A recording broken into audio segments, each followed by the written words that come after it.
Assalamu alaikum wa rahmatullah. Ahlan wa marhaban. Welcome, bienvenue. Bienvenue à tous. Vous êtes sur OT1 TV par la première Il était une fois, une émission qui se propose de mettre à l'écran le cheminement spirituel d'hommes, de femmes, qui témoigneront devant vous face à la caméra leur découverte, leur redécouverte de l'islam. Pour cette première, on vous l'a annoncé dès le 30 décembre et vous avez été nombreux à nous montrer votre impatience. J'ai le plaisir, la joie d'accueillir un frère, mais aussi et surtout un ami de longue date. Abdallah, comment vas-tu? Alhamdulillah, assalamu alaikum. C'est un grand plaisir de t'accueillir. Alaykoum salam wa rahmatullah. On va aborder ensemble des choses qui sont certes personnelles dans ta découverte de l'islam, dans ton cheminement spirituel, ce qui t'a amené à un moment donné à te convertir, les changements que ça a introduit dans ta vie, les conséquences que ça a apporté, ton regard notamment sur la société en tant que musulman au jour d'aujourd'hui. Abdallah, est-ce que tu peux nous parler simplement de ce que tu étais avant, au moment de te convertir? Avant de rencontrer l'islam, j'étais ingénieur du son dans le domaine de l'industrie du disque. Je dis ça parce que je ne faisais pas du tout de scène en extérieur ou de concerts à l'extérieur. Je travaillais vraiment dans les studios d'enregistrement. Et j'ai fait ça pendant plusieurs années, c'était vraiment ma passion. J'étais à 100% dans cet investissement-là. Je cherchais toujours les dernières techniques pour arriver au son qui va faire bouger les gens, d'accord? C'était vraiment mon investissement. Et, euh, et donc, ce qui m'a permis de rencontrer des gens à l'époque qui ont quand même bougé la France. J'ai travaillé pour de bons artistes, en tout cas, qui ont marqué la France Comme? comme Tribal Jam avec Remind Me, qui était un titre phare de ce qu'ils ont produit. Il y a eu aussi les Poetic Lovers, sur lesquels j'ai participé à leur premier album. C'était des artistes qui avaient été découverts par M6 à l'époque d'une émission qui s'appelait Graines de Star. Alors c'était une tendance très R&B à l'époque, c'était très nouveau en France parce qu'on était dans une ambiance très dance, d'accord? Donc voilà, c'était vraiment une passion, j'étais vraiment Alors, juste investi. pour les téléspectateurs, Ouais. pour resituer à peu près cette période. C'était en 96, par là, 97. C'est là où D'accord. vraiment ça a fait boom. Il y a eu La Rousseau aussi. Donc ça, ce sont des titres que beaucoup connaissent. Et voilà, c'était une vraie passion, Une vraie c'était un vrai passion, plaisir. un amour. Ouais, ouais. En fait, c'était le plaisir de partager avec les gens et produire un son de qualité, que les gens, lorsqu'ils l'entendent, ça fait quelque chose en eux. Voilà, c'était ça. C'était essentiellement ça. Donc à ce moment-là, tu as investi à fond dans la musique. À un moment donné, comment tu t'aperçois de la réalité de l'islam? Comment ta foi, elle naît chez toi? Ben, en fait, en parallèle de ça, ça c'était ma vie professionnelle, mais comme je l'ai dit, il y avait une passion, donc c'est quelque chose qui prend l'esprit, le cœur, le temps, d'accord? Il n'y avait pas de nuit, il n'y avait pas de jour, c'était vraiment non-stop. La chose, c'est qu'en trame de fond, il y avait une recherche personnelle. J'avais besoin de quelque chose, j'avais besoin de comprendre des choses. En fait, les choses qui se passaient autour de moi avaient un sens, mais j'arrivais pas à mettre des mots dessus. Et c'était ça qui me gênait. Enfin, c'est pas qui me gênait, c'est qui m'interrogeait exactement. Et j'entendais parler de spiritisme. Alors ça, quand on est au collège et lycée, les gens disent ouais, t'as déjà fait tourner les tables, les choses comme ça. Donc Et ça, du coup, elles ont volé ou pas? oui, bien sûr. donc, il y a eu différentes expériences qui étaient voilà, de jeunes qui cherchent, mais en fait, beaucoup ont vécu ça. Hein. Et toutes ces questions devaient rentrer dans une cohérence et dans une réalité, parce qu'on est dans la vie, on n'est pas dans l'idée, on n'est pas au cinéma. Et donc j'avais déjà eu 1000 questions en tête. Et Parmi ces j'étais. questions. Et parmi ces questions, c'est quels sont les mots à mettre sur tout ça, quelle est la cohérence dans tout ça. Et l'existence d'un Dieu. Alors les gens parlent de Dieu, et moi, étonnamment, alors ça c'était assez paradoxal, c'est que j'étais contre les gens qui croyaient en Dieu. Bon, après, j'ai réfléchi, mais comment j'ai fait pour me dire non, arrêtez de me parler de Dieu? Ça, c'est une question que je me D'accord. suis posée après. Mais après, j'ai compris. C'est qu'en fait, tous les gens qui me parlaient de Dieu, ce qu'ils me disaient, ça ne résonnait pas avec ce que moi. Enfin, tout ce qu'ils me disaient, ça ne résonnait pas Ça ne coïncidait avec ce pas. que moi j'avais dans le cœur. Oui. En tout cas, ce que j'avais dans le cœur, je ne dis pas que j'ai une vérité, c'est-à-dire je détiens la vérité sur qui est Dieu, pas du tout. Il y avait, je pense, après ce que j'ai découvert dans les hadiths, peut-être une partie de la fitra qui était présente, et en tout cas une vision des choses claire, mais les mots qui étaient mis dessus ne correspondaient pas à ça. Et donc, les échanges que j'avais avec les religieux, donc essentiellement catholiques, parce que c'était plutôt mon environnement, avec un pied en Bretagne Et un pied, enfin, du côté de mon père en Bretagne, du côté de ma mère à Madagascar, ça fait grand écart, hein, mais c'est toujours en France, c'est la France, hein. Oui, oui, Madagascar. Et une fois que tu es à Madagascar, dire que je ne savais pas. alors, quand tu es à Madagascar, encore, il y a un grand écart à faire parce que ma grand-mère est d'Irlande et mon grand-père est de la côte Malabar de l'Inde. Donc, c'est un mélange. On a tout mis dans le shaker, on a secoué et je suis sorti. Abdallah Marshall est tombé. Voilà, c'est ça. Donc, j'avais 1000 questions en tête et notamment les réponses qu'on m'apportait ne répondaient pas, en tout cas ne rentraient pas dans quelque chose qui me parlait et qui me correspondait. Je me suis vu faire des polémiques avec des religieux, mais de là aller les voir chez eux pour leur poser des questions, pour leur montrer qu'ils avaient tort. C'est quand même, je ne sais même pas pourquoi j'ai fait ça en fait. C'est-à-dire que j'avais pas d'intérêt. Moi, j'étais dans la musique à la base, d'accord? Là, tu es en esprit recherche ou en esprit rébellion? Je pense que c'est les deux en même temps. Oui, c'est les deux en même temps. Il n'y avait pas de méchanceté, bien sûr, Oui. hein. Mais c'était les deux en même temps. C'est la recherche, je veux comprendre. Me sortez pas des choses qui font naître de l'incohérence, selon moi. Pour clarifier ça, de l'incohérence à quel niveau? C'est-à-dire que j'étais arrivé à un moment dans la discussion sur la foi, parce que c'était une question à laquelle je voulais trouver des réponses. Beaucoup de réponses qui m'étaient données par les religieux que je croisais étaient des réponses qui, à un moment donné, me demandaient de lâcher prise sur la raison. Non, il y a un moment donné, il faut que tu arrêtes avec la raison, il faut que tu crois. La foi, c'est croire, il faut que tu aies la foi. Et au fond de moi, il y avait quelque chose qui me disait, mais comment, si un Dieu a créé l'univers, les lois de l'univers, de la raison. Voilà, ce vers quoi il m'appellerait serait en contradiction avec les lois que lui-même a établies. Et ça, c'est quelque chose qui n'arrivait pas à entrer à l'intérieur. Alors, j'ai continué ma démarche. Je suis allé voir d'autres religieux, d'autres religions. Alors, j'en ai fait pas mal, j'ai frappé à pas mal de portes. Même si je ne suis pas allé frapper à toutes les portes, des portes se sont présentées à moi. D'accord ? Et j'ai saisi des occasions pour échanger avec eux et puis essayer de comprendre comment ça fonctionne chez eux. Et personne n'a apporté les réponses qui m'ont nourri autant que les réponses qu'un ami m'a sorties sans me parler de l'islam, mais il me parlait de la foi. Alors, en fait, c'était un soir, pour te parler des étapes qui m'ont marqué, celle-ci en fait partie. En fait, les étapes qui m'ont marqué, c'est ces contacts avec les gens d'autres, avec les religieux, quels qu'ils soient, les échanges que j'ai pu avoir avec eux, tous ont rajouté des briques à mon édifice pour me dire non, il faut que je continue à chercher. Il faut que je continue à chercher. Systématiquement. C'était comme ça. Il manque une brique, il manque quelque chose. Et un soir, j'étais au studio et un ami est venu me voir, un musulman. Je ne savais même pas c'était quoi un musulman, pour bien comprendre, hein. À ce niveau-là. Oui, à cette date-là, pour moi, un musulman, je ne savais pas c'était quoi. Je savais qu'il y avait... Pas un Africain, un Arabe? Ah si, alors ça, je savais qu'il y avait des Algériens, Tunisiens, Marocains, Sénégalais, ça, il n'y a pas de problème. Mais pour moi, tu me dis un musulman, à l'époque, hein, d'accord, c'est quelqu'un qui habite en musulmanie, d'accord? Ouais. Et pourtant, je suis allé à l'école, ok? Mais j'avais pas, je sais pas, j'avais pas percuté qu'il y avait des religions. Et que, voilà. En tout cas, les musulmans, c'était pas quelque chose qui faisait partie de mon vocabulaire et autres. L'islam, je connaissais pas. Et pourtant, je vivais au milieu des musulmans à l'époque, d'accord? Mais je ne savais pas c'était quoi l'islam. Alors, je connaissais le thé à la menthe, le couscous et tout, je connaissais tout ça. Mais l'islam, je ne connaissais pas. Et donc, cette personne-là, cet ami-là, était venu au studio pour échanger, voilà, parler un peu musique.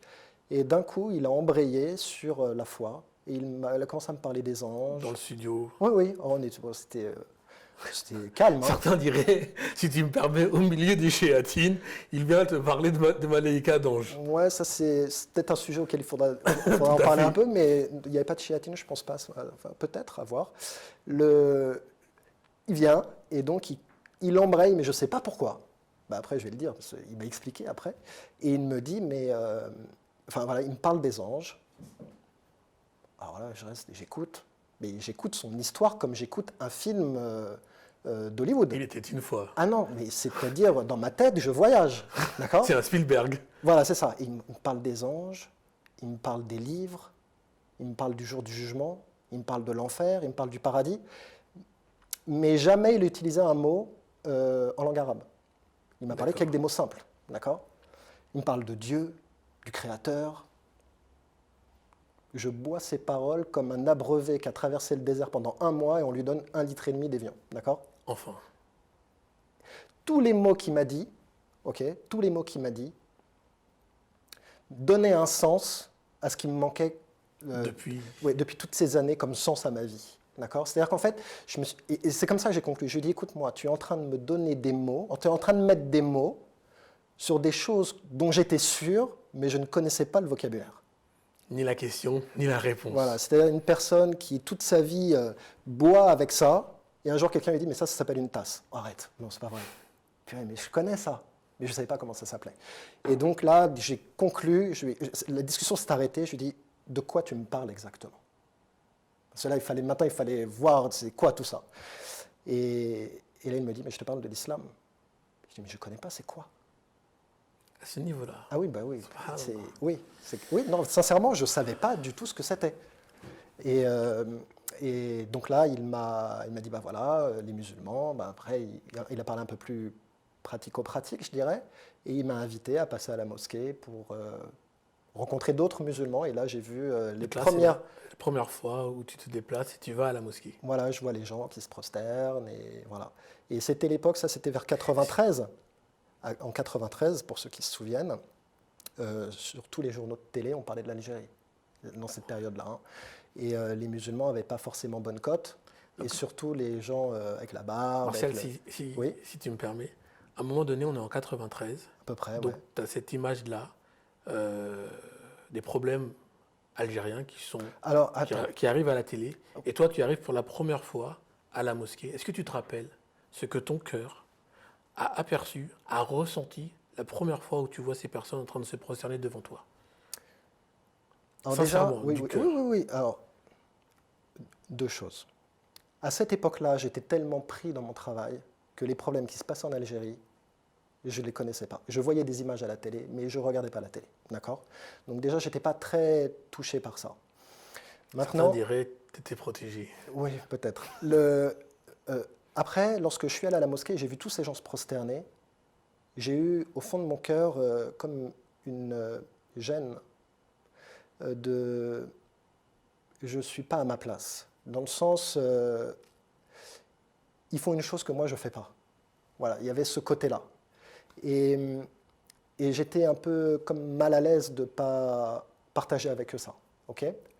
D'accord, donc tu es mal à l'aise de ne pas partager avec eux. Oui, voilà. Maintenant, la chose qui m'a marqué le plus, vraiment, si tu veux me parler d'une chose qui m'a marqué à la mosquée, c'est que quand je suis rentré, des musulmans m'ont accueilli, ils m'ont proposé à boire, ils m'ont sorti des petites cacahuètes, mais vraiment comme ça, quoi, très simplement. Ils sont assis avec moi, par terre, bien sûr, et ils m'ont parlé de Dieu, ils m'ont parlé de qui tu es, comment tu vas, un échange. Ils me parlaient, j'entendais rien de ce qu'ils me disaient. Je regardais juste leurs yeux. Et ce que j'ai conclu à ce moment-là en voyant avec eux, en fait, ce qui m'a parlé dans mon cœur, hein, ce qui m'a vraiment touché, c'était la première fois, mais ça c'est un truc de très fort, hein, c'était la première fois de ma vie que je voyais des gens qui me regardent dans les yeux sans avoir d'enviosité. Ils avaient un regard désintéressé sur moi. Il faut savoir que quand on est dans la musique, il y a une forte concurrence à la réussite. D'accord ? Il y a très peu d'élus et il y a beaucoup de prétendants. Beaucoup de gens dans les caves jouent pour être élus. D'accord ? Et de par le parcours que j'ai fait et les gens avec qui j'ai travaillé, j'ai réussi à arriver à un niveau où j'étais envié par beaucoup de gens parce que je travaillais dans un studio 24 heures sur 24, j'avais accès, je pouvais donner accès aux gens assez facilement, donc j'étais une porte d'entrée dans le milieu. Produire, j'étais une porte d'entrée dans le milieu, ce qui fait que les gens, quand ils te rencontrent, systématiquement, ils ont leur plan en tête. Voilà. Et ce plan qu'ils ont en tête, moi je ne le voyais pas avant. On le sait tous, mais on ne le voit pas autant que ça se voit dans les yeux. Oui. Et ça, je l'ai vu quand devant moi, il y avait des gens qui n'avaient pas de plan. Ils n'avaient aucun intérêt pour eux. Si ce n'est que ton bien-être à toi. Si ce n'est mon bien-être. Ta réussite à toi. Et cette chose-là a touché mon cœur au plus profond. Mais d'une façon incroyable. Et les paroles qu'ils m'ont dit, ils m'ont parlé de Dieu, ils m'ont parlé des anges, mais j'entendais rien. Ma tête, elle pensait qu'à ça. Mais c'est quoi ce regard? Mais c'est pas possible. Mais qu'est-ce que je vois là? Qu'est-ce que je sens? Et en fait, c'est pas les mots qui m'ont convaincu. C'est cet échange humain qu'il y a eu. C'est le fait qu'il attend rien de toi. Exactement. Et qui Subhanallah. veuille pour moi le bien. C'est ça qui m'a vraiment touché Ici-bas intérieurement. et dans l'au-delà. Certainement, oui. Voilà. Ah, akbar. Et ça, c'est quelque chose qui a donné, voilà, c'est ça, qui a donné du goût à l'échange. Un goût qui, après, c'est-à-dire, une fois que j'avais goûté à ça, j'avais besoin de revenir pour revoir ça. Parce que c'était tellement nourrissant intérieurement, c'était quelque chose dont je me sentais privé depuis tant d'années. Alors, c'est pas facile à expliquer, hein, T'es tombé amoureux. Ouais, voilà, c'est ça. C'est Et mon cœur, il a flanché. t'es revenu tout de suite après? Dans cette Alors, mosquée? après, mon ami m'a invité plusieurs fois, bien sûr, et puis on continue à échanger, et lui-même jouait de la guitare, donc c'était des occasions de se voir, donc au studio toujours, et il m'a pas du tout poussé, pas du tout brusqué, pas mis d'ultimatum, il m'invitait, on échangeait, voilà, et j'ai mis peut-être un mois avant de prendre conscience que j'avais trouvé en fait la réponse à toutes mes questions que je n'avais pas depuis ces années, et que j'avais besoin de passer à l'étape supérieure. C'était au niveau 2, d'accord? C'était la mise en route vers l'action. Voilà, donc sortir de l'idée pour passer à l'action maintenant. Et Et du coup, donc là, comment ça se passe? Cette très deuxième bien, étape. très bien. Mais juste avant, je voudrais rajouter un point sur lequel je voulais parler tout à l'heure, qui est pourquoi cette personne, cet ami est venu me voir? Parce qu'en fait, c'est quelqu'un que je connaissais du lycée. Et, euh, et il m'a avoué des années après. Lui aimait beaucoup la musique, hein, d'accord, il était lui-même guitariste et autres, mais bon, voilà. Et il m'a dit, écoute Martial, un jour je t'ai croisé dans la rue et on s'est croisé, d'accord. Il s'est dit, ça fait tellement d'années que je le connais, ce Martial, Ah oui. je l'apprécie depuis le lycée et je sais une chose qu'il ne sait pas, Subhanallah. je ne peux pas rester sans lui dire. Et donc il s'est déplacé chez moi avec ce plan en fait une sorte de stratagème de venir avec sa guitare au studio pour me dire est-ce que tu peux Pour pouvoir m'enregistrer? créer une Mais en occasion finalité, d'échanger c'était juste avec pour toi. ouvrir la porte et m'offrir ce C'est qu'il plus avait beau à cadeau. m'offrir. Ouais, voilà. Cet ami qui m'est très cher est décédé depuis quelques années. Voilà. Euh, ouais, c'est quelqu'un enfin, il fait partie des gens qui ont marqué ma Marqué. vie vraiment très fortement. C'est clair. Voilà. Donc ça, c'était sa motivation, c'était ça.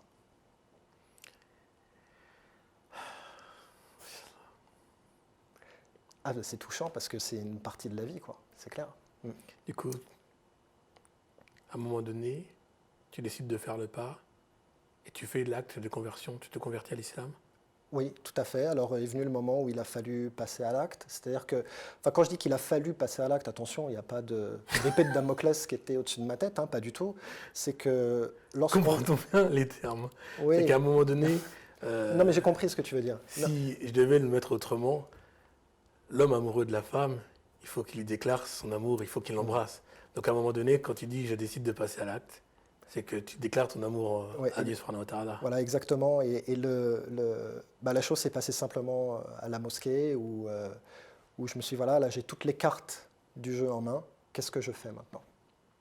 Vu que je les cherchais depuis tant d'années, ces cartes-là, essayer de comprendre ce qui se passe autour de moi. En fait, peut-être on en parlera après, mais ouais, au moment de cette conversion, bah, j'ai senti il s'est passé un avant, Après, après. C'était au moment où on m'a dit, il faut que tu fasses le roussoul.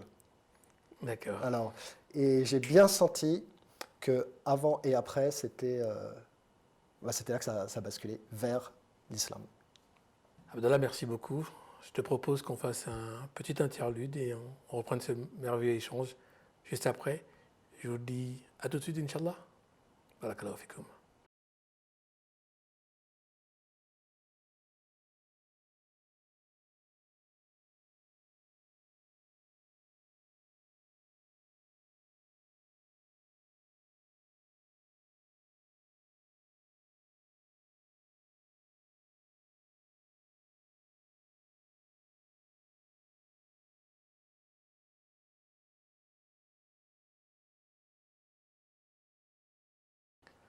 Assalamu alaikum wa rahmatullah.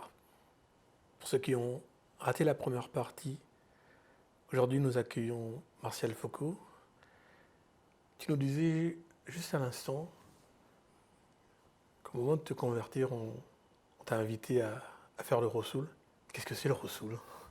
C'est le moment où j'ai pris la douche pour me purifier, d'accord, et me préparer à la prière. Et j'ai bien senti que ce moment-là, c'était pas une action comme une douche, une autre douche. C'est pas une action anodine, quoi. Non. Qu'est-ce que je suis en train de faire? Non, c'est pas la même chose. Elle n'avait pas la même valeur que la douche du matin qu'on fait quand on se réveille, d'accord?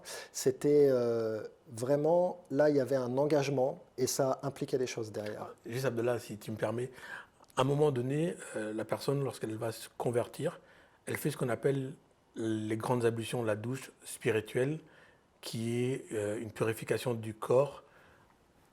Et à ce moment-là, toi, alors même que tu ne connaissais pas l'islam, tu comprends bien que c'est quelque chose de différent, qu'elle a une portée. Ah oui, je comprenais bien qu'il allait y avoir un avant et un après. Et que cette douche, c'était un engagement de ma part dans quelque chose. Ça, c'est clair. Et je me souviens, au moment d'avoir fait cette douche, de m'être posé la question, c'est-à-dire de m'être arrêté un temps et de me dire, c'est maintenant. C'est maintenant. Voilà. Je continue ou j'arrête? Ouais, le choix était déjà fait sur ça. Mais le temps a été posé, où la question est venue. Enfin, c'est-à-dire, le temps a été posé pour se dire, c'est maintenant. Et je fais le pas.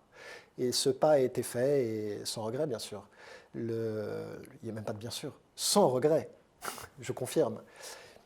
À partir de ce moment-là, j'ai commencé à apprendre à faire la prière, à apprendre à faire les ablutions. Alors au début, je le faisais en copiant sur les gens. Et puis après, j'ai appris à m'autonomiser. C'est-à-dire par mimétisme, en allant à la mosquée systématiquement, voilà, régulièrement. Par mimétisme. Alors au début, c'est clair qu'au début, je n'ai pas commencé par les 5 prières par jour. C'était un coup oui, un coup non. Dans les premières semaines, ça a été comme ça. Alors juste pour donner une image aux téléspectateurs, un coup oui, un coup non, sur une échelle de temps. Le oui, le non, combien de temps il y a combien de temps entre les deux? Je sais pas, je me souviens pas trop comme ça. Ça a été assez vite quand même. Ouais. Mais je me souviens d'une chose. Oui. C'est que pourquoi le oui et parfois le non, c'est qu'en fait, mes premiers pas ont été faits avec plaisir. D'accord. Il n'y a pas eu cette idée de devoir faire, sinon tu vas avoir des problèmes. Mais c'était vraiment la suite des pas que j'avais faits précédemment, avant l'islam, qui était cette recherche de toujours, cette recherche de comprendre et de faire mieux. Et les premiers pas que j'ai faits, donc ces premières prières que j'ai faites, même parfois seul, et peut-être pas forcément très bien, d'accord, parce que je ne connaissais pas le Coran non plus, eh bien, elles étaient faites quand même avec le cœur et avec les émotions, d'accord. Donc c'était vraiment un investissement, c'était la suite logique de ce que j'avais connu avant, avec maintenant une matérialisation palpable, ok, dans les actes, d'actions qui rendent vrai ce en quoi je crois, d'accord. Du coup, à un moment donné, il y a un vrai oui. Voilà, c'est ça. Quand est-ce qu'il est arrivé dans ta vie? Au bout de combien de temps? Le oui, le non, mais à un moment donné, si tu décides de faire les 5 prières canoniques quotidiennes. Je clarifie. Quand je dis il y avait des noms, oui. C'est pas des noms, oh, je suis pas avec l'islam, non pas du tout. C'est que j'avais pas pris conscience que les 5 prières, il fallait les faire avec régularité. Mais en tout cas, tout ce que je faisais dans les premières étapes était fait vraiment avec le cœur, mais complètement. Et je remercie les gens qui m'ont accompagné parce qu'ils ne m'ont mis aucune pression. Et finalement, le rythme s'est pris avec le temps et avec plaisir. Et ça, c'était la chose que je garde comme souvenir le plus agréable. C'est que je n'ai jamais eu de sentiment de culpabilité dérangeante qui met un poids et qui donne une sorte de fardeau à accomplir. Non, jamais ça. Et jamais c'est arrivé parce que tout le monde a accepté pendant le temps de la transition, d'accord ? En fait, c'est pas, on dit avant, après, mais il y a eu un temps de transition entre les deux.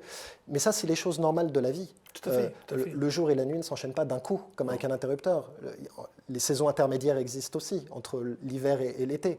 Donc, les gens qui m'ont entouré, les musulmans, ont eu cette intelligence d'accepter mon rythme et de m'aider à arriver à un rythme où je puisse vraiment profiter pleinement de cette mise en pratique. On dirait la traduction d'un verset coranique où Allah subhanahu wa ta'ala dit « Et nous faisons pénétrer la nuit dans le jour et le jour dans la nuit ». Ces deux moments-là de la journée ou de la nuit n'arrivent pas l'un contre l'autre ou brutalement. Donc à un moment donné, tu te convertis, il y a forcément donc un changement au sein de ton entourage. Alors, bon, déjà, c'est au niveau familial. Forcément, moi, je suis dans une famille qui est partagée entre, d'un côté, une maman catholique et puis un père qui est non-croyant. Et forcément, moi, j'arrive là-dedans en tant que musulman, dans une époque, comme je disais tout à l'heure, à peu près en 93, où à la télé, il y a beaucoup de définitions, enfin, en tout cas, le mot islam est défini d'une certaine manière. Donc, quand je dis que je suis musulman, c'est pas forcément bien perçu parce qu'ils le perçoivent avec leur définition et pas mon parcours.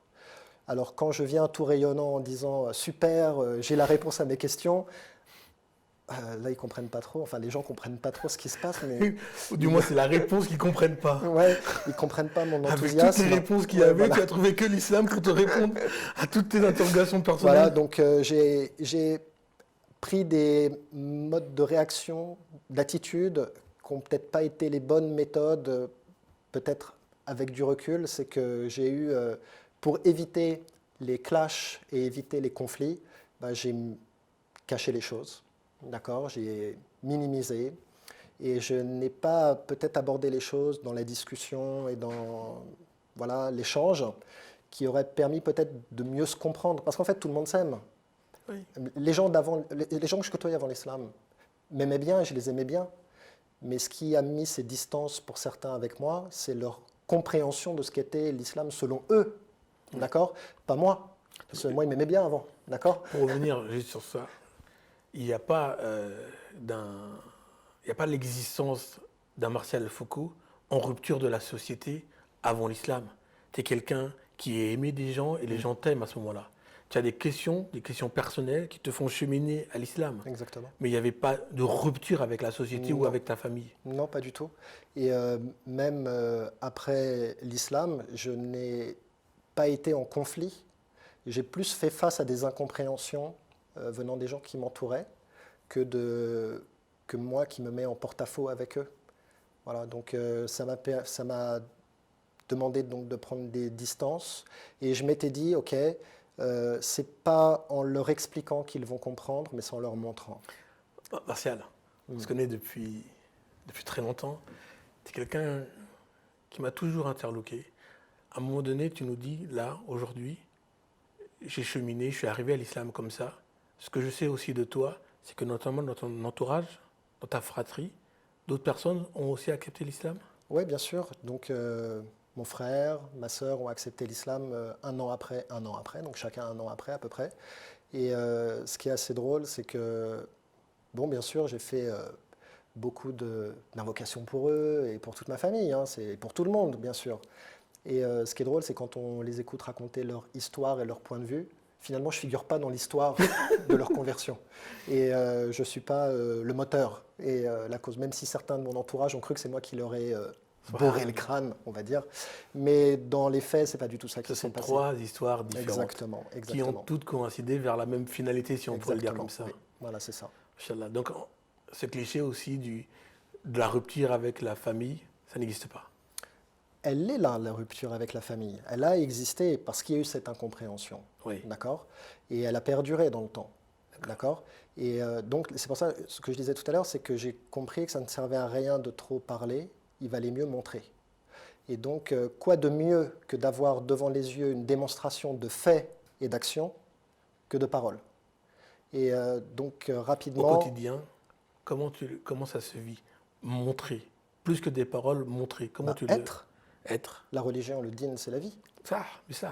Donc, mais au quotidien. Être. Et moi, la chance que j'ai, alors ça, c'est une chose que j'apprécie et je sais que ce n'est pas une facilité pour tout le monde, c'est que ce n'est pas sur mon visage que je suis musulman.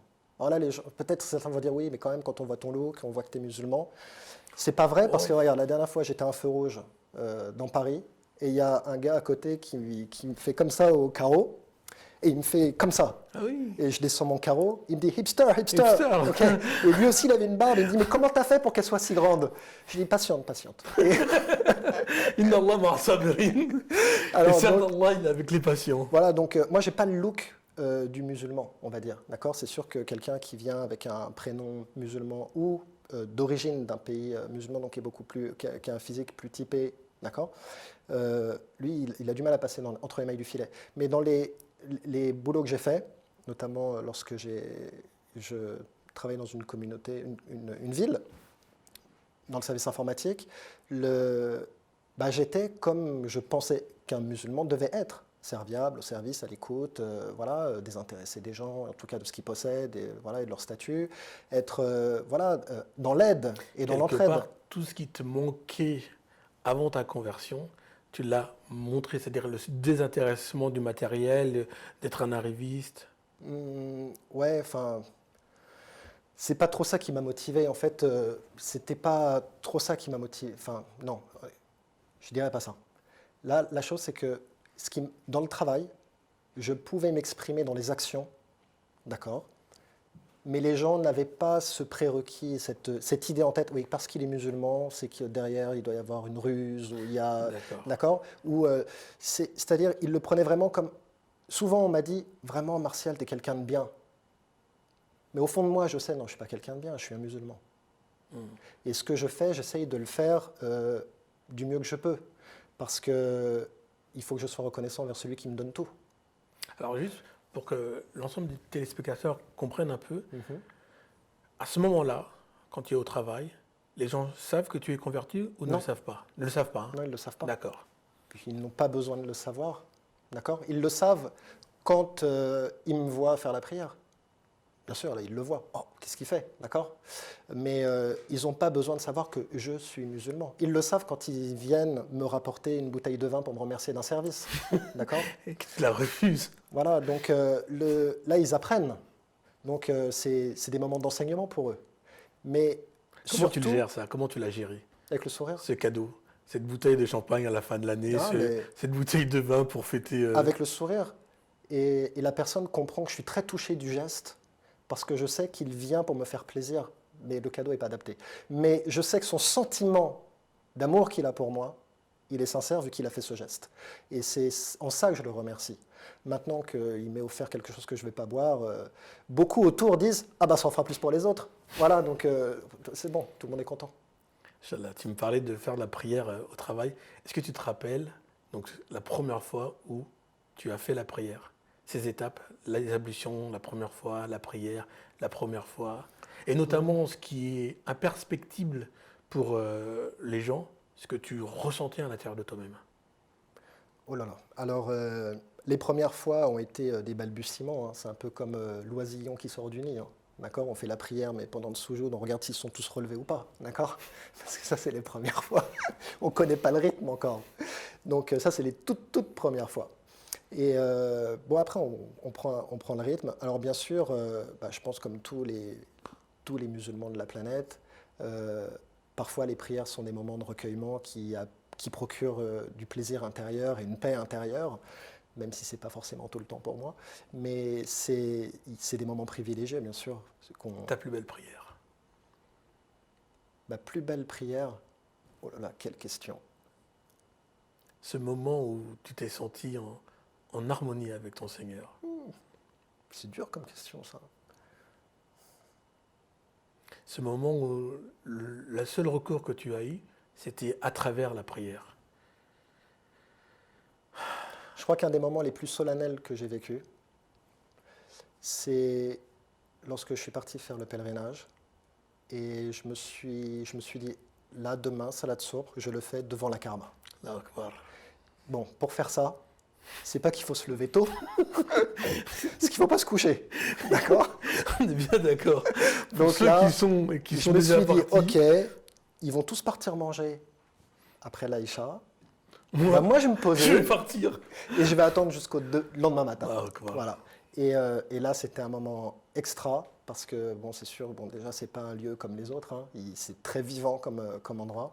Et je crois que c'était un des moments les plus solennels que j'ai vécu, c'était de me lever à l'iqama devant la Kaaba et avec le marbre blanc. Voilà, ça c'était quelque chose d'extra. Mais il n'y a pas forcément besoin de ça aussi pour peut-être avoir une prière. On est bien d'accord, on est bien d'accord. Mais c'est un moment solennel et vraiment agréable. D'autres moments comme ça qui t'ont marqué? Là qui me vient à l'esprit comme ça, le plus, c'est celui-ci. Ouais. Après, il y a des moments qui ne sont pas forcément des moments de pratique, d'accord, d'actes, mais surtout dans les échanges avec les gens d'autres pays, parce que j'ai voyagé un peu comme au Bangladesh, par exemple, où j'ai rencontré des gens, des musulmans dans les campagnes.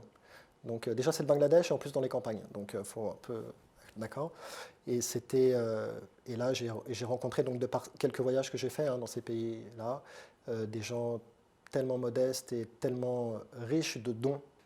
C'est paradoxal, hein. Ils sont très modestes dans leur possession, mais très riches dans le don. Et je me souviens notamment d'un petit épisode, anodin pour tout le monde peut-être.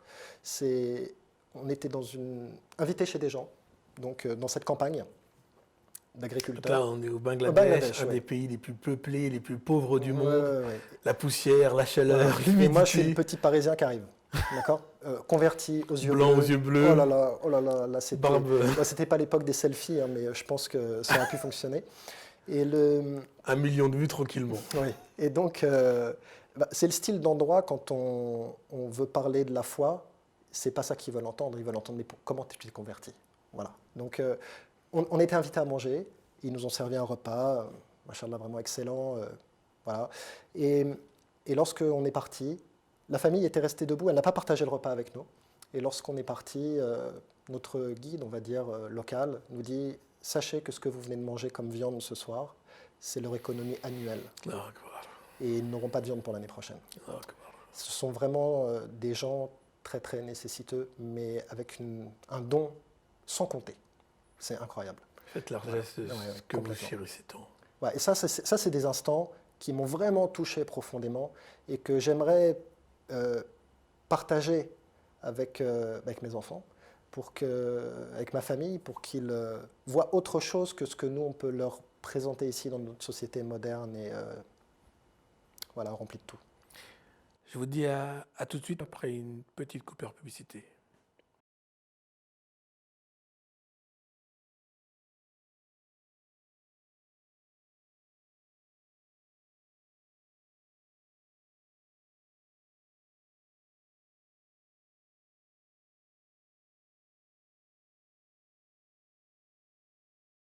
J'ai compris que vous étiez, ton épouse et toi-même, à l'origine d'une école dans la région, le département où vous vivez en France?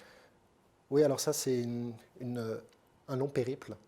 Depuis que nous avons eu des enfants, nous avons voulu leur offrir le meilleur. Mais ça, je pense que c'est tous les parents qui veulent ça. Hein, ce n'est pas propre à une personne.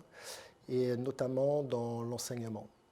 Donc l'idée, c'était de leur offrir une école qui permette de leur offrir une pédagogie adaptée pour leur épanouissement et voilà, qui se révèlent à eux-mêmes plutôt qu'on les force à être qui ils ne sont pas forcément.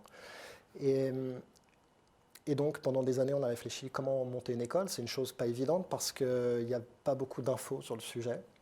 Et donc voilà, j'ai suivi une formation au sein de la Fondation pour l'école, qui est un organisme qui aide les écoles catholiques à construire leurs écoles. Et donc là, j'ai eu toutes les billes, en gros, pour monter au niveau statut, au niveau légal, au niveau normes et autres, les procédures pour monter l'école. Et donc là, oui, depuis 3 ans maintenant, il y a une école primaire qui s'est ouverte. Donc les classes vont du CM2, enfin de la maternelle jusqu'au CM1 aujourd'hui. Voilà. Donc c'est une super expérience. Les enfants sont vraiment épanouis. On a vraiment recherché des pédagogies alternatives, alternatives mais très efficaces, d'accord, qui sont très axées sur le développement personnel. Donc voilà, c'est vraiment extra. Mais c'est un challenge parce que une des choses à laquelle j'ai été confronté et qui était le plus dur pour moi, c'était de trouver les compétences. Et ça, c'est une chose que je souhaiterais pour l'avenir, en tout cas si on me demandait qu'est-ce que tu souhaiterais pour l'avenir, c'est que tous les musulmans, parce que chaque musulman a des compétences, les mettent au service des projets qui sont profitables à la communauté. C'est-à-dire qu'aujourd'hui, moi je vois, j'ai eu besoin de juristes pour faire des statuts. Eh ben, j'ai pas trouvé des gens compétents pour juristes. Il y en a quand même. Oui, mais je n'ai pas trouvé de gens. Il faut savoir que cette école était montée avec 0 €. D'accord? C'est-à-dire que le projet est parti de rien. Comment? De rien, on fait quelque chose. Ok? Et, et donc là, ça complexifie un peu tout. Bien sûr, on va trouver des juristes si on les paye tant, tant, tant. Mais là, c'est des projets familiaux avec des revenus de monsieur et madame tout le monde. D'accord? Et Pour un peu resituer, vous êtes parti d'un modèle d'école qui a commencé d'abord par par une madrasa. réponse à ton noyau familial, donc à Oui. tes enfants, Mhm. puis à la création d'une classe, si on peut le dire comme ça, Oui. chez toi. Et tout doucement, vous avez Voilà, ouvert c'est ça. un véritable établissement. Voilà, c'est ça. Tout a J'adore. commencé de la maison, puis après, ça s'est transformé en un établissement parce que le besoin, en tout cas, le besoin a été exprimé par les familles. Mais toutes les familles n'ont pas la motivation ou l'élan pour lancer un projet. Voilà, et c'est là où c'est compliqué quand on se retrouve un peu seul à monter des projets comme ça. Alors qu'on sait que la communauté regorge de compétences. C'est aussi propre aussi à ta personnalité. Le challenge, c'est quelque chose qui te fait pas Bon, on n'est peur, pas obligé de le faire tout seul, le challenge. bien évidemment. Et c'est pour ça qu'on est une communauté, qu'on est un membre d'un même corps. À un moment donné, cette main, ce bras, ils font partie et ils servent ce même corps qui est le mien. En tout cas, je ne regrette pas. C'est un projet qui grandit et qui donne des petits aussi parce que ça s'étend. Donc ça, voilà, ça se développe. Et voilà, donc il y a aussi une madrasa qui donne des cours aux adultes, aux enfants, aux femmes, donc, et à tous les profils. Voilà, donc c'est très ouvert. Le développement de l'école, c'est aussi le développement des individus. Aider, apporter un bien à l'autre, c'est important pour toi? Pour moi, c'est fondamental et primordial. C'est la chose la plus importante. La chose qui a le plus de valeur, selon moi, sur Terre, c'est bien l'humain. L'humain, c'est le grand enjeu de la vie. C'est celui qui est jugé, à la fin. Il n'y a pas d'autres qui vont être jugés sur la création. Donc, apporter du bien à l'humain, lui éviter le mal, c'est à mon sens l'investissement, c'est une dépense d'énergie qui est utile sans compromis. C'est-à-dire, il n'y a pas, c'est pas du tout une perte. Celui qui allège le bien, du moins, celui qui va alléger une personne, une souffrance, ne perdra pas au change. Et c'est ce qui m'a amené. C'est vrai que j'ai travaillé dans l'informatique pendant plusieurs années, notamment dans le support informatique, donc à réparer des PC. Et c'est un métier qui finalement est très ingrat parce qu'il n'y a pas vraiment de reconnaissance. On t'appelle. Enfin, quand je dis reconnaissance, ce n'est pas une question d'orgueil, c'est une question que ce que tu dépenses comme énergie, ça ne sert pas finalement à grand-chose, si ce n'est faire tourner le système. On t'appelle quand il y a des problèmes, et quand tu répares, c'est normal, il fallait que ça marche, d'accord? Alors que quand tu travailles avec l'humain, il y a une réelle souffrance quotidienne qui est gardée, parfois de manière très privée, parfois même la famille ne le sait pas. Et de soulager cette personne, alors c'est un soulagement, mais profond, et qui a des conséquences vastes après autour de la personne. Tu apportes vraiment quelque chose de profitable, d'accord? Et c'est un vrai, c'est-à-dire, c'est un gain pour tous. D'accord, c'est un plaisir partagé entre la libération de la souffrance de la personne et la satisfaction d'avoir été utile. D'accord, du coup, même moi, je comprends mieux maintenant ton intérêt pour la médecine chinoise. Voilà, tout à fait. C'est tout à fait ça qui m'a motivé. Oui, tout à fait. Lorsque ma fille a eu un accident, elle s'est réveillée un matin avec la jambe paralysée et qu'aucun soin ne l'a soulagée pendant 1 mois et demi. Elle était en train de maigrir et tous les médecins nous regardaient avec les yeux blancs. J'ai commencé à comprendre qu'il fallait chercher ailleurs des solutions. Et la solution était dans les mains d'une personne qui a utilisé une technique empruntée à la médecine chinoise et a libéré les souffrances de ma fille quasiment instantanément. Donc je me suis tout de suite dit, mais ça, c'est quelque chose d'utile. C'est-à-dire là, il y a 1 mois et demi de souffrance, une enfant qui souffre, il n'y a pas de solution. Les moyens ont été mis, on était dans les plus grands hôpitaux de Paris. Et cet homme, avec ses mains et une manipulation, d'accord, il a libéré sa souffrance et débloqué le problème. Il faut que j'apprenne cette chose-là. Et donc, j'ai suivi mon cheminement, chercher comment, où. Et donc, j'ai fini à me former à la médecine chinoise. Pendant combien de temps? Là, ça va faire 6 ans maintenant. Donc, j'ai commencé par une école en Suisse, à Genève. Et après, j'ai continué des formations, on va dire, en plus, post-grade. Okay. Quelque chose qui t'est vraiment cher à ton... C'est quelque chose de nourrissant. important, Ouais. apporter un bien-être. Oui, tout à fait. Tout à fait. C'est quelque chose de nourrissant, vraiment. Si tu devais définir les prémices, les grandes lignes de la médecine chinoise, La médecine chinoise, c'est une médecine très complémentaire au système qu'on connaît aujourd'hui. Il faut savoir que c'est une médecine qui a 3000 ans d'expérience.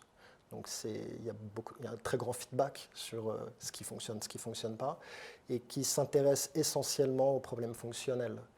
Donc on a une médecine moderne, très efficace pour les problèmes aigus, urgences, d'accord, les maladies très graves qui demandent des soins forts, d'accord. Et la médecine chinoise vient en complément de ces soins-là très facilement et de manière très logique, d'accord, en apportant des soins qui vont aider la personne à éviter de se mettre dans une situation de maladie. Donc oui, c'est une médecine très complémentaire et très utile, bien sûr. merci Martial. Martial, du coup, on dit Martial, Abdallah, Les deux. les deux. Voilà. Pour la petite histoire, j'ai mis 1 an à m'appeler Martial. Enfin, c'est quand je me suis converti. Ça, Ouais. c'est assez marrant, parce que ça montre un peu les compréhensions et incompréhensions. Quand je me suis converti, je me suis toujours appelé Martial. Quel est le problème? Et beaucoup de gens me disaient, non, tu ne peux plus t'appeler Martial maintenant que tu es converti. peux Mais plus non, t'appeler tu Martial. n'as plus le droit. Non, tu n'as plus le droit. Et bon, j'ai entendu mieux que ça encore, hein. Mais tu n'es plus français, maintenant tu es musulman. Ok. Donc j'ai capitulé en me disant, bon, ok, pour avoir une paix sociale au sein des musulmans, je vais choisir un nom qui va satisfaire tout le monde. Et j'ai trouvé que le nom qui représentait plus mon cheminement et qui était le plus neutre dans tous les prénoms, c'était Abdallah. On est Abdallah. Voilà, le serviteur d'Allah qui reste simple et explicite. Inch'Allah. Du coup, tu me parlais d'une remarque, mais tu n'es plus français. Aujourd'hui, musulman, converti, blanc aux yeux bleus, masha'Allah. Ouais, ça va bien ensemble. Quel est ton regard sur cette identité française qui pose tant de problèmes dans le contexte sociopolitique dans lequel on vit aujourd'hui? L'identité française. Tout à fait. C'est quoi l'identité française? C'est la question que je te pose. Ah L'identité française. Alors, Notamment- ça fait partie des questions auxquelles on veut une réponse. Et ça, c'est un peu c'est ce qui amène les problèmes. C'est qu'il n'y a pas une réponse. Voilà. C'est un Donc, arc-en-ciel de réponses. maintenant, si je retourne la question différemment, quel est le plat français? Alors, les gens vont dire, mais c'est quoi le plat français? Ça va dépendre de la région. Ah bah voilà, à Strasbourg, ça va être la choucroute. Et puis à Marseille, ça va être la soupe de poisson. En Bretagne, ça sera les crêpes. Voilà, donc est-ce qu'on doit... C'est même pas est-ce qu'on doit répondre à cette question, c'est est-ce qu'on doit poser la question déjà? C'est bien ça le problème. Et tu es, à mon sens, un des plus beaux exemples, une des plus belles images de ce qu'est un Français. Aujourd'hui, tu es français, converti à l'islam. Ça n'enlève en rien, à mon sens, de tes origines. Ben non, qui a dit ça? Justement, c'est un peu aussi l'idée d'Il était une fois, de réécrire, après avoir déconstruit certains amalgames qui peuvent être accolés à la conversion. Du coup, Abdallah, il y a eu récemment aussi les fêtes de fin d'année. Si tu devais, en un mot, résumer l'année 2016, Incompréhension. et en un mot, comment tu espères vivre l'année 2017? Action. Ça serait le mot que j'utiliserais. Incompréhension, pourquoi? Parce que je ne comprends pas qu'en 2016, on ne trouve pas de solution à des problèmes qui sont là depuis des décennies. Et que sur une règle simple, une fois en discutant avec un ami qui m'est très proche, il m'a dit une chose pertinente. Il m'a dit, si chacun s'occupait de un, personne n'aurait de problème dans le monde. Seulement, c'est que bien souvent, c'est un qui s'occupe de plusieurs.